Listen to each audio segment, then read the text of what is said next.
During the latest siege on Gaza, Western media coverage has been downright shameful.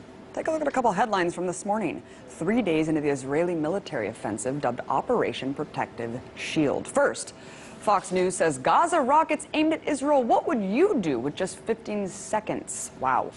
Then, so-called liberal alt news site Vox declared the tragedy never ends. Palestinian rockets force Israeli peace conference to evacuate. Moving on to Human Rights Watch, an organization that's supposed to be unbiased of its criticism of atrocities, even it leads with indiscriminate Palestinian rocket attacks. But while misleading headlines framing the violence as one-sided is dangerous enough, nothing compares to the blatant misdirection displayed by ABC's Diane Sawyer last night. We take you overseas now to the rockets raining down on Israel today as Israel tried to shoot them out of the sky.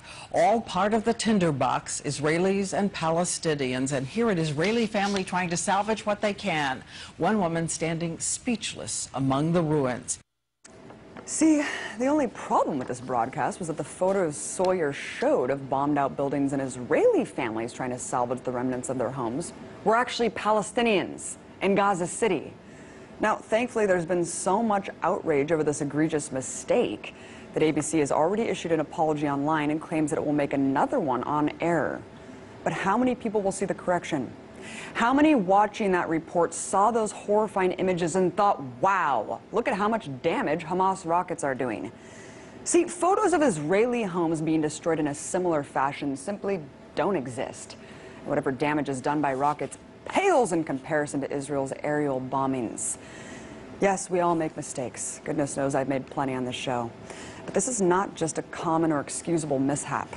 As journalist Rania Kalik explains, Sawyer's bald misreporting reflects either a deliberate lie by ABC News or willful ignorance so severe that Palestinian death and misery is invisible even when it's staring ABC producers square in the face. Death and misery, which, by the way, now amounts to at least 90 Palestinian deaths, according to the Gaza Health Ministry, and over 339 injured at the time of this broadcast, while 2 Israelis have been injured as a result of the rockets.